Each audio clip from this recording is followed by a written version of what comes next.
எங்க ஹீரோ அவனோட கேர்ள் ஃப்ரெண்டோட சேர்ந்து இந்த ஃபுட்பால் கேம் பார்த்துட்டு இருக்கான். ஸோ அப்படி பார்த்துட்டு இருக்க இவங்களுக்கும் கேம் வந்து போர் அடிக்குது அப்படின்னு சொல்லிட்டு இவங்க 2 பேரும் ஒரு கேம் விளையாடுறாங்க. அது என்ன அப்படின்னா, இங்க என்ன நடக்க போகுது அப்படின்றத இவங்க கெஸ் பண்ணணும். ஃபார் எக்ஸாம்பிள், இந்த ஸ்டேடியத்தில் இருக்க ஒருத்தன் இன்னொருத்தனுக்கு ஹார்ட் டேக்கை வந்து தூக்கி போடுறான். ஸோ அதை வந்துட்டு அவன் பிடிப்பானா பிடிக்க மாட்டானா. இந்த ஸ்டேடியத்தில் 69 அப்படின்னு சொல்லிட்டு பாடி பெயிண்ட் பண்ணிட்டு இருக்க ஒருத்தன் அவன் பக்கம் கேமரா வரும்போது அவன் எழுந்திருப்பானா எழுந்திருக்க மாட்டானா அப்படின்ற மாதிரி கெஸ் பண்ணி கேம் விளையாண்டுட்டு இருக்காங்க. ஸோ இப்படி இவங்க கேம் விளையாடிட்டு இருக்க அப்போ ஹீரோ வந்துட்டு சரி ஓகேமா, அங்க பாரு இப்போ ஒரு பொண்ணு வந்து எழுந்து வெளியே போறா. ஸோ அப்படி வெளியே போகும்போது அங்க இருக்கவனுங்க எத்தனை பேர் அந்த பொண்ணு திரும்பி பார்ப்பானுங்க, ஐ மீன் எத்தனை பேர் சைட் அடிப்பாங்க அப்படின்னு மாதிரி கேட்கறான். அதுக்கு அவன் வந்துட்டு 7 பேர் அப்படின்னு மாதிரி சொல்றான். 7 பேரா? இல்ல 3 பேர் தான் பார்ப்பாங்க அப்படின்னு மாதிரி சொல்றான். ஸோ அப்படி இவங்க சொல்லிட்டு இருக்கும்போது அப்ப பக்கத்துல ஒருத்த உட்காந்துட்டு இருக்கான். அவன் வந்துட்டு 5 பேர் அப்படின்றான். என்னன்னு பார்த்தா அவன் பெரிய மில்லியனர். இவ்வளவு நேரமா இவங்களை வாட்ச் பண்ணிட்டு இருந்தான் போல. என்னப்பா நான் வரக்கூடாது அவங்க கேமுக்கு, வேணா பாரு 5 பேர் தான் பார்ப்பாங்க அப்படின்னு மாதிரி சொல்றான். ஸோ இப்போ அந்த பொண்ணு வந்து எழுந்து நடந்து வரா. அப்படி நடந்து வரும்போது ஒருத்தன் 2 பேர் 3 பேர்னு சொல்லிட்டு கரெக்டா அந்த பொண்ணு சொன்ன மாதிரி 7 பேர் திரும்பி பாத்துறானுங்க. அவள்தான் வின் பண்ணிரா. எடுங்க $10 எடுங்க அப்படின்றா. சோ இப்போ அவன் பாத்தீங்கன்னா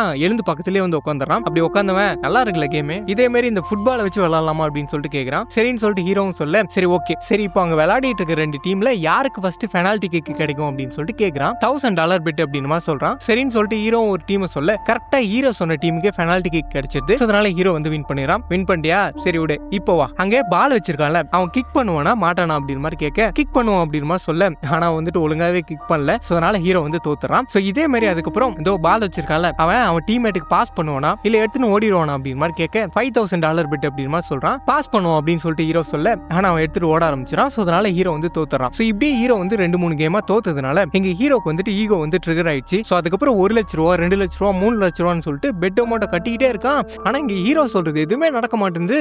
அவன் சொல்றது மட்டும் தான் நடக்குது. அவள்தான் திரும்ப தோத்துட்டே இருக்கான். அப்புறம் கடைசியா ஹீரோ வந்து சொல்றாங்க, பாரு இந்த ஃபுட்பால் கேம் எல்லாம் வேணாம், இங்க எதுவுமே நான் சொல்றது எதுவும் நடக்க மாட்டேது, கொஞ்சம் உள்ளவா அப்படின்னு சொல்லிட்டு $1 மில்லியன் பெட். இந்த கார்ட்ஸ்ல 2 பேரும் ரேண்டமா ஒரு கார்டை சூஸ் பண்ணும். அதுல யார் கார்டு பெரிய கார்டுன்னு பார்க்கலாம் அப்படின்னு சொல்ல ஃபர்ஸ்ட் அந்த பணக்காரன் தான் சூஸ் பண்றான். அப்படி அவன் சூஸ் பண்ணா அவனுக்கு வந்துட்டு 5 அப்படின்ற கார்டு வருது. இங்க ஹீரோவும் கண்ணை மூடிக்கிட்டே கடவுளே பெரிய நம்பரா வந்துடணும், 6 வந்தா கூட சரிதான் அப்படின்னு சொல்லிட்டு கார்டை எடுக்கிறான். ஆனா அப்படி எடுத்து பார்த்தா இவனுக்கு 3 வந்திருக்கு. அவள்தான் அவன் வந்து ஜெயிச்சிடறான். இங்க பின்னாடி கேர்ள் ஃப்ரெண்டோ தலையிலே கை வச்சுட்டு உட்காந்துறான். இங்க ஹீரோக்கோ கண்ணெல்லாம் கட்டிடுது, கிருகிருன்னு ஆயிடுது. ஆனா இங்கதான் ஒரு விஷயம், அது என்னன்னா இங்க நம்ம பசங்க ஜெயிச்சுட்டே இருந்தா கூட சரின்னு சொல்லிட்டு போயிடுவோம். ஆனா திரும்ப தோத்துட்டே இருந்தோம் அப்படின்னா சொத்தே அழிஞ்சாலும் போக மாட்டோம் இல்லையா. சோ அதே தான் ஹீரோவும் பண்றான். என்ன பண்றான் அப்படின்னா பேக் நிறைய கட்டு காசு எடுத்துட்டு வந்து கொட்டிட்டீங்க பாரு. Last game $10 million bed.